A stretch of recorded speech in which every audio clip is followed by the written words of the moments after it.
তেহরানে আটকে পড়া বাংলাদেশিদের আকুতি। হুঁশিয়ারির সময় শেষ, এবার শাস্তি, নেতানিয়াহুকে ইরানি সেনাপ্রধান। ঐক্যমত্য কমিশনের বৈঠকে আজ জামায়াতের অংশগ্রহণ।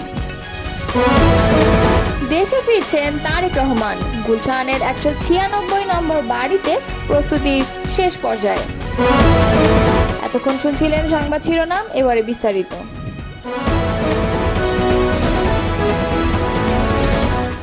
আশেপাশে এখন আর কিছুই নেই, কেবল কূটনীতিকদের কয়েকটি বাড়ি টিকে আছে, কিন্তু আশেপাশে কিছুই নেই।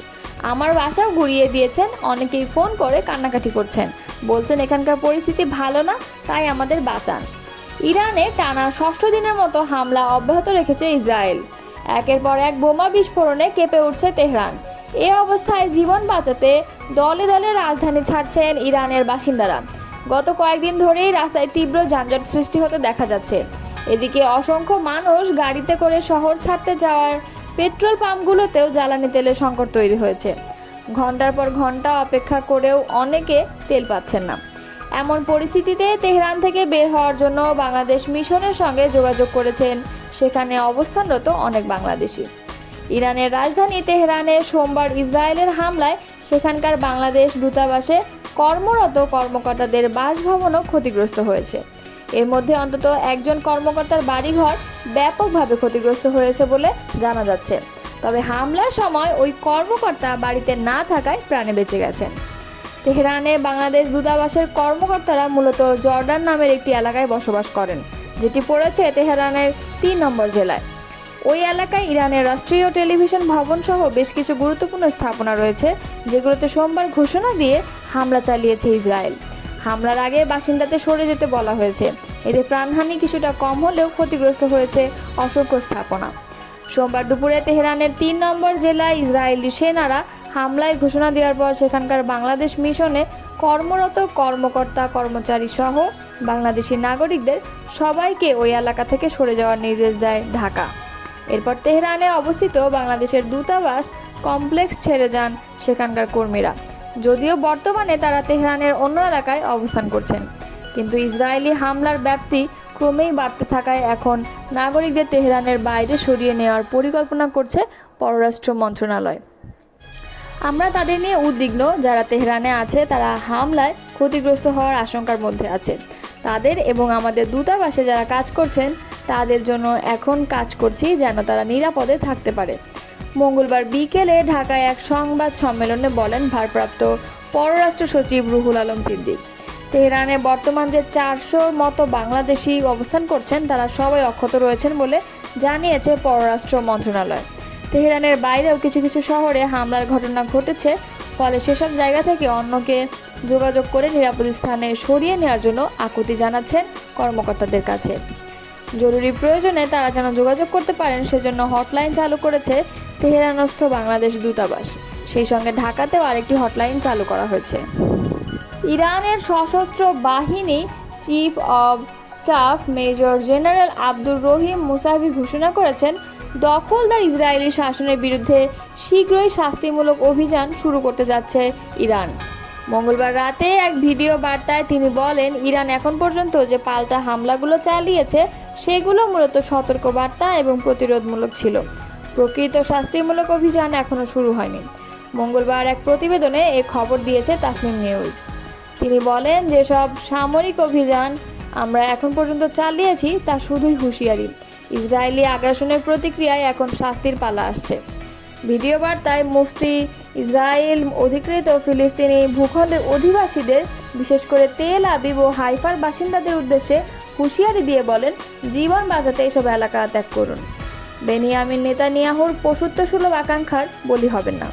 তিনি আরও বলেন, ইরানি জাতি কখনো কোনো আগ্রাসনের সামনে মাথা নত করেনি, ইতিহাস তার সাক্ষী। এবারও বর্বর ইসরায়েল হামলার মোকাবেলা করে তাদের অপরাধের জন্য উপযুক্ত শাস্তি দেবেন ইরান। সংস্কার প্রশ্নে রাজনৈতিক দলগুলোর সঙ্গে মঙ্গলবার জাতীয় ঐক্যমত্য কমিশনের দ্বিতীয় দফা বৈঠকে অংশ নেয়নি বাংলাদেশ জামায়াতে ইসলাম। তবে বুধবার অনুষ্ঠেয় বৈঠকে অংশ নেবে দলটি। এ বিষয়ে ইতিবাচক চিন্তা করছে জামায়াত। মঙ্গলবার রাতে কালবেলাকে বিষয়টি নিশ্চিত করেন জামায়াতের সহকারী secretary general doctor AHM Hamidur Rahman Azad. তিনি জানান তারা বুধবারের বৈঠকে অংশগ্রহণ করার বিষয়ে ইতিবাচক চিন্তাভাবনা করছেন। জানা যায় মঙ্গলবার দুপুরে 11:15টার দিকে আনুষ্ঠানিকভাবে ঐকমত্য কমিশনের সংলাপ শুরু হয়। তবে জামায়াতের কোনো প্রতিনিধি দল যোগ দেয়নি। এই বিষয়ে দলটির নায়েবে আমির ডক্টর সৈয়দ আবদুল্লাহ মোহাম্মদ তাহেরের কাছে জানতে চাইলে তিনি বলেন, আমরা অংশ নিচ্ছি না। এর বেশি কিছু তিনি বলতে চাননি। প্রসঙ্গত, মঙ্গলবারের বৈঠকে বিএনপির স্থায়ী কমিটির সদস্য সালাউদ্দিন আহমেদের নেতৃত্বে দলটির 3 সদস্যের প্রতিনিধি দল এলডিপি, গণ অধিকার পরিষদ, গণসংহতি আন্দোলন, এবি পার্টি, বাংলাদেশের বিপ্লবী ওয়ার্কার্স পার্টি এবং এনসিপি সহ বিভিন্ন দলের প্রতিনিধিরা অংশ নেয়। জাতীয় ঐকমত্য কমিশনের একটি সূত্রের দাবি, মঙ্গলবারের বৈঠকে জামায়াত থাকবে না। বিষয়টি দলের পক্ষ থেকে জানানো হয়েছে। কারণ হিসেবে তারা বলেছেন, গত 13 জুন প্রধান উপদেষ্টার লন্ডন সফরে বিএনপির ভারপ্রাপ্ত চেয়ারম্যান তারেক রহমানের সঙ্গে হওয়া বৈঠকের যৌথ ঘোষণার মাধ্যমে তাদের ইগনোর করা হয়েছে। প্রতিবাদ স্বরূপ তারা মঙ্গলবারের বৈঠকে যোগ দেবে না। কমিশনের পক্ষ থেকে 2 ঘন্টা পরে হলেও তাদের যোগ দিতে অনুরোধ করা হয়েছে বলে জানা গেছে। জানা যায়, জাতীয় ঐকমত্য কমিশনের বৈঠকে জামায়াতের প্রতিনিধি দলে নেতৃত্ব দিয়ে থাকেন নায়েবে আমির ডক্টর সৈয়দ আবদুল্লাহ মোহাম্মদ তাহের। ঈদের আগের বৈঠকে তার সঙ্গে ছিলেন সহকারী সেক্রেটারি জেনারেল রফিকুল ইসলাম খান ও হামিদুর রহমান আজাদ। আসন্ন জাতীয় নির্বাচন ঘনিয়ে এলে ও তারিখ সুনির্দিষ্ট হলে দীর্ঘ 17 বছর নির্বাসিত জীবনের অবসান ঘটিয়ে শিগগিরই দেশে ফিরতে যাচ্ছেন বিএনপির ভারপ্রাপ্ত চেয়ারম্যান তারেক রহমান। দেশে ফিরে রাজধানীর গুলশানে এভিনিউর 196 নম্বর বাড়িতে উঠবেন তিনি। বিচারপতি আব্দুস সাত্তার সরকারের সময় 1.5 বিঘা জমির উপর নির্মিত বাড়িটি খালেদা জিয়ার নামে বরাদ্দ দেওয়া হয়েছিল। 3 bed, drawing, dining, living room, swimming pool সহ আধুনিক সুযোগ সুবিধা রয়েছে ওই বাড়িতে। এত বছর বাড়িটি তার নিয়ন্ত্রণে থাকলেও নামজারি করা ছিল না। অন্তর্বর্তীকালীন সরকার গত 4 জুন বাড়িটির নামজারির কাগজ খালেদা জিয়ার হাতে তুলে দেন। আগে মাল্টিন্যাশনাল কোম্পানি ব্রিটিশ আমেরিকান টোব্যাকোর সিইও এই বাড়িতে ভাড়া থাকতেন। 6 মাস আগে তিনি বাড়িটি ছেড়ে দেন। এরপরই তারেক রহমান থাকার উপযোগী করতে প্রয়োজনীয় সংস্কারের উদ্যোগ নেওয়া হয়। বাড়িটি এখন পুরোপুরি প্রস্তুত বলে সংশ্লিষ্ট সূত্র নিশ্চিত করেছে। 1981 সালে রাষ্ট্রপতি জিয়াউর রহমানের মৃত্যুর পর তার স্ত্রী বেগম খালেদা জিয়াকে এই বাড়িটি বরাদ্দ দেওয়া হয়। এটি গুলশানে তার বর্তমান বাসভবন ফিরোজার পাশেই অবস্থিত। উল্লেখ্য, এর বাইরে ঢাকা সেনানিবাসের ভেতরেও আরেকটি বাড়ি খালেদা জিয়াকে বরাদ্দ দেওয়া হয়েছিল। বিগত আওয়ামী লীগ সরকারের সময় সেনানিবাসের ওই বাড়ির বরাদ্দ বাতিল করে খালেদা জিয়াকে সেখান থেকে বের করে দেওয়া হয়। বিএনপির বিভিন্ন স্তরের নেতাকর্মী নিশ্চিত করেছেন, নির্বাচন ঘনিয়ে এলে এবং তার তারিখ সুনির্দিষ্ট হলে তারেক রহমান দেশে ফিরবেন।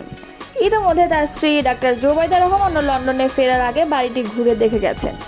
এছাড়া 1981 সালে তৎকালীন রাষ্ট্রপতি হুসাইন মোহাম্মদ এরশাদ সেনানিবাসে প্রায় 9 বিঘা জমির উপর নির্মিত আরেকটি বাড়ি খালেদা জিয়ার নামে বরাদ্দ দেন। 2009 সালে আওয়ামী লীগ সরকার ক্ষমতায় আসার পর খালেদা জিয়ার সেনানিবাসের বাড়ি থেকে চলে যাওয়ার জন্য প্রথম নোটিশ পরে আদালতের মাধ্যমে উচ্ছেদ করা হয়। 2010 সালে ডিসেম্বরে শহীদ মইনুল হোসেন রোডের বাড়ি থেকে উচ্ছেদের পর খালেদা জিয়া কিছুদিন ভাই শামীম ইস্কান্দারের বাড়িতে ছিলেন। 2012 সালের 21 এপ্রিল ফিরোজায় ওঠেন তিনি। 111 সরকারের সময় 2007 সালের 7 মার্চ তারেক রহমানকে গ্রেফতার করা হয়। 2008 সালের 3 সেপ্টেম্বর জামিনে মুক্তি পেয়ে 11 সেপ্টেম্বর চিকিৎসার জন্য সপরিবারে লন্ডনে যান তিনি। তখন থেকেই সেখানে অবস্থান করেছেন তারেক রহমান। লন্ডনে থাকাকালে 2018 সালের 8 ফেব্রুয়ারি খালেদা জিয়া কারাগারে যাওয়ার পর দলের ভারপ্রাপ্ত চেয়ারম্যানের দায়িত্ব পান তারেক রহমান। প্রসঙ্গত, বিএনপি মহাসচিব মির্জা ফখরুল ইসলাম আলমগীর এবং স্বরাষ্ট্র উপদেষ্টা মোহাম্মদ জাহাঙ্গীর আলম চৌধুরী সম্প্রতি জানিয়েছেন, তারেক রহমানের দেশে ফেরার পথে আর কোনো আইনি বা প্রশাসনিক বাধা নেই।